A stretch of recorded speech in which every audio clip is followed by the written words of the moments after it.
Super prime time ചർച്ച തുടരുകയാണ്. ശ്രീ ആരിഫ്, കേൾക്കാമല്ലോ അല്ലേ താങ്കൾക്ക്? ശ്രീ ആരിഫ് ആരിഫ് കേൾക്കാമല്ലോ? ആരിഫ്, പക്ഷേ ഇതെല്ലാം എന്തൊക്കെ അവകാശവാദം വന്നാലും കഴിഞ്ഞ സർക്കാരിൻ്റെ കാലത്ത് തമ്മിലടിയായിരുന്നു, ഇപ്പോൾ പിന്നെ അവധി സമരം മാത്രമല്ലേ എന്നൊക്കെ പറഞ്ഞാലും, ഒന്നാമതായി ഇതൊരു സമരപ്രഖ്യാപനമോ അത് വിജയിക്കാതെ പോയതിൻ്റെ നിരാശയോ ഒന്നുമല്ല IAS ലോബി ഇപ്പോൾ ആലോചിക്കുന്നത്. അവരെ സംബന്ധിച്ച് അവരുടെ വിഷയം മൂർത്തമായി ഗൗരവതരമായി മുന്നോട്ട് കൊണ്ടുവരാൻ പറ്റി. ഇങ്ങനെ ഒരു വിഷയം പുകയുന്നുണ്ട് എന്ന് എല്ലാവർക്കും ബോധ്യമാകുന്ന തരത്തിൽ അത് വ്യക്തമാക്കപ്പെട്ടു. രണ്ടാമതിനി അടുത്ത നടപടികളിലേക്ക് അവർ പോവുകയാണ്. ഭരണ നേതൃത്വത്തിൻ്റെ ഇത്തരം നിലപാടുകളുണ്ടല്ലോ, ഇപ്പം നിങ്ങളുടെ തന്നെ നേതാവായ EP എടുത്ത നിലപാട് മന്ത്രി എന്ന നിലയിൽ മറ്റു മന്ത്രിമാരും എടുക്കുമല്ലോ. അപ്പോൾ അതിനോടൊരു അകലം പാലിക്കുന്നു, കൃത്യമായി ചട്ടങ്ങൾ പ്രകാരം മാത്രം പ്രവർത്തിക്കാൻ തീരുമാനിക്കുന്നു. ഇങ്ങനെ ഒരു സമീപനത്തിലേക്ക് ഈ IAS ലോബി നീങ്ങുകയാണ് എങ്കിൽ ഭരണമാണ് ബുദ്ധിമുട്ടുക. അല്ല, ഇത് നമ്മുടെ ഭരണപക്ഷത്തു നിന്നുണ്ടാകുന്ന അഴിമതി, രാഷ്ട്രീയ നേതൃത്വത്തിന്റെ അഴിമതിയാണ് എല്ലാ രംഗത്തും സിവിൽ സർവീസിൽ പ്രതിഫലിക്കുക. രാഷ്ട്രീയ നേതൃത്വം അഴിമതി വിമുക്തമാണെങ്കിൽ സിവിൽ സർവീസ് സ്വാഭാവികമായും അഴിമതി വിമുക്തമായി മാറാൻ തുടങ്ങും. ഇവിടെ LDF സർക്കാരിന് അത്തരത്തിൽ ഒരു മാറ്റമാണ് LDF സർക്കാർ ആഗ്രഹിക്കുന്നത്. രാഷ്ട്രീയ നേതൃത്വം അഴിമതി വിമുക്തമാകുന്ന പോലെ തന്നെ അത് സിവിൽ സർവീസിലും സമൂഹത്തിൽ ജനങ്ങൾക്കും അതിന്റെ ഗുണം കിട്ടത്തക്ക രീതിയിലുള്ള പ്രതിഫലനമാണ് ഗവൺമെന്റ് ആഗ്രഹിക്കുന്നത്. അതുകൊണ്ട് ഹലോ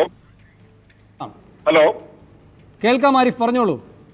അതുകൊണ്ട് തന്നെ ഭരണ നേതൃത്വം പറയുന്നതെല്ലാം അപ്പാടെ അനുസരിക്കുന്ന ഒരു നയത്തിനെതിരായിട്ടായിരുന്നു കഴിഞ്ഞ 5 വർഷക്കാലം ഞങ്ങൾ പ്രവർത്തിച്ചത്. കൊണ്ടാണ് രാഷ്ട്രീയ നേതൃത്വം അഴിമതി നടത്താൻ ശ്രമിച്ചപ്പോൾ അതിന് കൂട്ടുനിൽക്കുന്ന IAS-കാരെ സൃഷ്ടിച്ചു. അതാണ് IAS-കാർക്കിടയിൽ രണ്ട് ചേരിയായി ചേരിതിരിവും അടിയും ബഹളവും ഒക്കെ ഉണ്ടാകാൻ ഇടവന്നത്.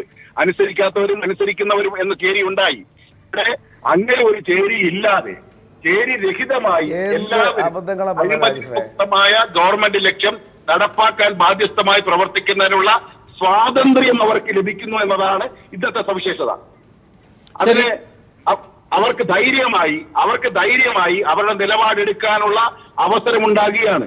അതിന് ഭരണത്തിൽ സ്തംഭനം ഉണ്ടാവുകയല്ല, ഭരണത്തിൽ കൂടുതൽ വ്യക്തതയും സുതാര്യതയും സത്യസന്ധതയും നടപ്പാക്കാനാണ് സാധ്യത ഉണ്ടാക്കുക എന്നതാണ് എന്റെ പക്ഷം. പക്ഷേ ശ്രീ ആരിഫ്, ഇവർ മുറിവേറ്റിരിക്കുകയാണ്. സ്വാഭാവികമായും അതിൽ ഏത് രൂപത്തിൽ വേണം തിരിച്ച് പ്രവർത്തിച്ച് മുന്നോട്ട് പോകേണ്ടത് എന്ന് അവരെ പറഞ്ഞ് പഠിപ്പിക്കേണ്ടതൊന്നുമില്ല. നല്ല മിടുക്കന്മാരാണ്. അതിൻ്റെ ബുദ്ധിമുട്ട് ഇനി ഭരണതലത്തിൽ ഉണ്ടാകുമെന്ന് ആശങ്ക ഉയരുന്നത് അതുകൊണ്ടാണ്. അത്തരത്തിലുള്ള പേടിപ്പിക്കലുകൾക്ക് വഴങ്ങിക്കൊടുത്താൽ പിന്നീട് ഭരണത്തെ മുന്നോട്ട് കൊണ്ടുപോകാൻ പറ്റൂ. അത്തരത്തിൽ ഇവരെല്ലാം പേടിപ്പിക്കുന്നതിന് അങ്ങനെ വഴങ്ങിക്കൊടുക്കാൻ പറ്റൂല. അപ്പൊ അതുകൊണ്ട് അവരുടെ ആശങ്കകളും അവരുടെ പ്രശ്നങ്ങളും കേൾക്കുക എന്നതാണ് ഗവൺമെന്റിന്റെ നയം. അതനുസരിച്ച് ശരിയേത് തെറ്റേത് എന്ന നിയമത്തിന്റെ വഴിക്ക് തന്നെ പോകട്ടെ. അല്ലാതെ ഇപ്പോൾ കയറി അതിന്റെ പക്ഷം പിടിച്ച് വർത്തമാനം പറയാൻ ശ്രമിക്കാതിരിക്കും ഭംഗി. ശരി ഞാൻ താങ്കളിലേക്ക് തിരികെ എത്താം. ശ്രീ CR നീലകണ്ഠൻ, ഇവിടെ IAS ഉദ്യോഗസ്ഥരുടെ ആക്ഷേപത്തെ കുറേയൊക്കെ ശരിവെക്കുന്ന തരത്തിലാണ് മുഖ്യമന്ത്രിയുടെ ചോദ്യങ്ങൾക്ക് മറുപടിയായി വന്ന പ്രതികരണത്തിൻ്റെ ഒരു സ്വഭാവം. നമ്മുടെ നാട്ടിൽ അന്വേഷണത്തിനൊന്നും ഒരു കുറവുമില്ലല്ലോ, ജേക്കബ് തോമസിനെതിരെ അന്വേഷണം നടക്കേണ്ടതുണ്ടല്ലോ അല്ലെങ്കിൽ നടക്കുന്നുണ്ടല്ലോ എന്ന് ചൂണ്ടിക്കാട്ടിയപ്പോഴുള്ള മറുപടിയാണ് ഈ സാമാന്യവൽക്കരണം. നമ്മുടെ നാട്ടിൽ അന്വേഷണത്തിന് ഒരു കുറവുമില്ലല്ലോ, എല്ലാവരെക്കുറിച്ചും ധാരാളം അന്വേഷണങ്ങൾ നടക്കുമല്ലോ. അങ്ങനെ 2-3 കാര്യങ്ങളെക്കുറിച്ച് അദ്ദേഹത്തിൻ്റെ കാര്യത്തിലും അന്വേഷണങ്ങൾ നടന്നിരുന്നു. ഈ രൂപത്തിലാണ് മുഖ്യമന്ത്രി പ്രതികരിക്കുന്നത്. ജേക്കബ് തോമസിനെതിരെ ഗുരുതരമായ പല ആക്ഷേപങ്ങളും ഉണ്ട് എന്നാണ് പറയുന്നത്. അതിൻ്റെ നിയമപരമായ സാധുതയും അദ്ദേഹം ചോദ്യം ചെയ്യുകയാണ്. അദ്ദേഹം ചോദിക്കുന്നു, വിജിലൻസ് ഇതിനോടകം തന്നെ തീർപ്പാക്കിയ ഒരു പരാതിയിൽ പിന്നെ ധനകാര്യ ഇൻസ്പെക്ഷൻ വിഭാഗത്തിന് എങ്ങനെയാണ് ഒരു റിപ്പോർട്ട് ഉണ്ടാക്കാൻ കഴിയുക? അത് എത്ര അളവ് വരെ മുന്നോട്ട് പോകാൻ കഴിയും? അതൊക്കെ പരിശോധിക്കപ്പെടേണ്ടതാണ് എന്ന് വെച്ചാൽ അദ്ദേഹം തന്നെ സ്വയം ഒരു ന്യായാധിപനായിക്കൊണ്ടാണ് കാര്യങ്ങൾ ചെയ്യുന്നത്. ഇതുകൊണ്ടാണ് VM സുധീരനും രമേശ് ചെന്നിത്തലയും പറയുന്നത് പക്ഷം പിടിക്കുന്നു. അതിൻ്റെ അന്തിമ ഫലമെന്ന് പറയുന്നത് സിവിൽ മേഖലയിൽ ഏകോപനത്തോടുകൂടി ഉദ്യോഗസ്ഥർ നാളെയും പ്രവർത്തിക്കുന്നില്ല എന്ന സാഹചര്യം ഉണ്ടാക്കുന്നു എന്ന് ശ്രീ CR നീലകണ്ഠൻ. അല്ല, ഇവിടെ മുഖ്യമന്ത്രി വിധി പറയേണ്ട കാര്യമില്ല. മുഖ്യമന്ത്രി പറഞ്ഞത് പലർക്കെതിരെ ആരോപണമുണ്ട്, അന്വേഷണം നടക്കുന്നു, ചില കേസുകളിൽ അന്വേഷണം തീരുമാനിച്ചിട്ടുണ്ട്, ചിലത് കോടതിയിലുണ്ട്. ഇപ്പോൾ അതിലും മുഖ്യമന്ത്രി പറഞ്ഞിട്ടുണ്ട് ഒരു കേസ് ജേക്കബ് തോമസിനെതിരെ ഇപ്പോൾ കോടതിയിലുണ്ടെന്ന് പറഞ്ഞിട്ടുണ്ട്. ഞാൻ അതിൻ്റെ മെറിറ്റിലേക്കൊന്നും പോകുന്നില്ല. പ്രശ്നം അതല്ല. ജേക്കബ് തോമസിനെതിരെ കുഴപ്പമുണ്ടെങ്കിൽ ജേക്കബ് തോമസിനെ അന്വേഷിക്കട്ടെ. നമ്മളിപ്പോൾ ജേക്കബ് തോമസ് എല്ലാം തികഞ്ഞ ഒരു ഉദ്യോഗസ്ഥനാണെന്ന് അഭിപ്രായം എനിക്കില്ല. പക്ഷേ ഇവിടെ ഒരു പ്രശ്നമുണ്ട്. ഇപ്പോൾ പ്രതിപക്ഷത്തിൻ്റെ നിലപാടിനെ കുറിച്ച് പറഞ്ഞു. അതിൽ രമേശ് ചെന്നിത്തലയും സുധീരനും ആദ്യമെടുത്ത നിലപാടല്ല അതിൽ കൂടുതൽ ഊന്നേണ്ടത്. പ്രതാപൻ രണ്ടാമത് പറഞ്ഞ കാര്യത്തിലാണ് എനിക്ക് താല്പര്യം. കാരണം ഈ കേസ് തന്നെ എടുക്കുക. എനിക്കുണ്ടായിരുന്ന വിമർശനം, കോടതി പറയുന്നത് വരെ ഈ കേസിൽ FIR വന്നില്ല. അവിടെയാണ് എൻ്റെ വിമർശനം. ഇപ്പോൾ ഈ വന്നു എന്ന് പറയുന്ന FIR-ഉം കോടതി പറയുന്നത് വരെ വന്നില്ല. എന്തുകൊണ്ട് ഇത്ര വൈകിയെന്ന് കോടതിക്ക് ചോദിക്കേണ്ടി വന്നു. അപ്പം തീർച്ചയായിട്ടും മുഖ്യമന്ത്രിയുടെ അഴിമതി വിരുദ്ധ പ്രതിച്ഛായയിൽ എവിടെയോ വിള്ളൽ വീണിട്ടുണ്ട്. മാത്രവുമല്ല, വേണു ഇപ്പോൾ പറഞ്ഞ കാര്യങ്ങൾ അകത്തിരുന്നു കൊണ്ട് ഞാൻ എബ്രഹാമിനെ രക്ഷിച്ചോളാം, ഞാൻ മറ്റേ ടോം ജോസിനെ രക്ഷിച്ചല്ലോ, ഞാൻ ഇയാളെ രക്ഷിച്ചോളാം എന്നൊക്കെ മുഖ്യമന്ത്രി പറഞ്ഞിട്ടുണ്ടെങ്കിൽ മുഖ്യമന്ത്രിയുടെ ഈ പുറത്ത് കാണുന്ന മുഖം വളരെ കപടമാണ്, പൊള്ളയാണ്. അതല്ല വേണ്ടത്. യഥാർത്ഥത്തിൽ ഏത് ഒരു ഉദ്യോഗസ്ഥനെ, വിജിലൻസ് ഉദ്യോഗസ്ഥനെ അന്വേഷിക്കാൻ തന്നെ അനുവദിക്കുക. അദ്ദേഹം ഇപ്പോൾ നേരത്തെ സുരേഷ് കുമാർ സൂചിപ്പിച്ചൊരു കാര്യമുണ്ട്. വിജിലൻസ് ഇവരുടെ പരാതി എന്താ? വിജിലൻസ് ഉദ്യോഗസ്ഥനെതിരെ അന്വേഷണമുണ്ട്, ഉണ്ടാവും. ഇപ്പോൾ നേരത്തെ പറഞ്ഞില്ലേ, ഒരു സ്റ്റേഷനിൽ SI, അയാൾ ചിലപ്പോൾ ഒരു കേസിലെ പ്രതിയായിരിക്കും, അയാൾക്കെതിരെ അന്വേഷണം ഉണ്ടാവും. പക്ഷെ അയാൾ SI ആയിരിക്കുന്നിടത്തോളം അവിടെ FIR ഇടാൻ ജേക്കബ് തോമസിന്റെ കാര്യം എടുത്താൽ, ജേക്കബ് തോമസിന്റെ കാര്യത്തിൽ ഇപ്പോൾ രമേശ് ചെന്നിത്തല പറയുന്നത് എല്ലാവർക്കും അറിയുന്ന കാര്യമാണ്. അങ്ങും ഇപ്പോൾ ആവർത്തിക്കുകയുണ്ടായി. 42 ദിവസമാണ് QV. 62 ദിവസമായിട്ടും റിപ്പോർട്ട് കൊടുക്കാതെ ഇരിക്കുകയായിരുന്നു ഈ ജേക്കബ് തോമസ്. കോടതി പല ആവർത്തി നീട്ടി കൊണ്ടുപോയിട്ടും അതിനനുസരിച്ച് ഓരോ സമയം ചോദിച്ചു പോവുകയായിരുന്നു ഈ ജേക്കബ് തോമസ്. എന്ന് മാത്രവുമല്ല, ഇവിടെ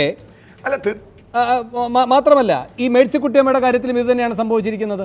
ഇപ്പോൾ എന്നിട്ട് പ്രതിപക്ഷത്തിന് എന്തൊക്കെയാണ് ചെയ്യേണ്ടി വരുന്നത് എന്നുകൂടി മനസ്സിലാക്കണം. അങ്ങ് പ്രതിപക്ഷം ഇപ്പോൾ ചെയ്യുന്നത്, മേഴ്സിക്കുട്ടിയമ്മയുടെ കാര്യത്തിൽ പ്രതിപക്ഷത്തിന് തുടർ നടപടികളിലേക്ക് പോകേണ്ടി വരുന്നു. MM മണിയുടെ കാര്യത്തിൽ യെച്ചൂരിക്ക് കത്ത് കൊടുക്കേണ്ടി വരുന്നു. മുഖ്യമന്ത്രിയെയും കൂടെ അന്വേഷണ പരിധിയിൽ എത്തിക്കണമെന്ന് പറഞ്ഞുകൊണ്ട് വിജിലൻസ് ഡയറക്ടർക്ക് കത്ത് കൊടുക്കേണ്ടി വരുന്നു. ഇങ്ങനെ പോവുകയാണ്. ഇതെന്താണ് ഈ സാഹചര്യം?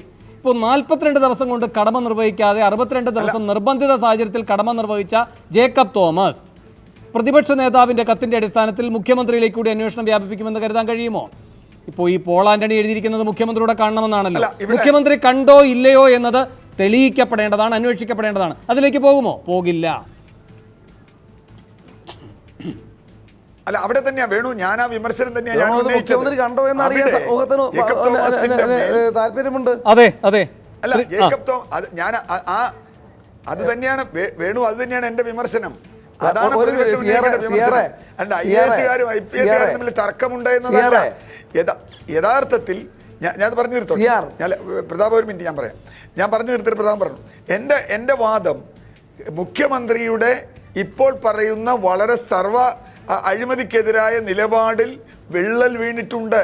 അത് തന്നെയാണ് മുഖ്യമന്ത്രിയും. ഞാൻ ഇതിനുപോലെ മറ്റൊരു ചാനലിൽ ഈ കാര്യത്തിൽ പറഞ്ഞതാണ്, മുഖ്യമന്ത്രിയുടെ മേൽ അന്വേഷണം വരണം.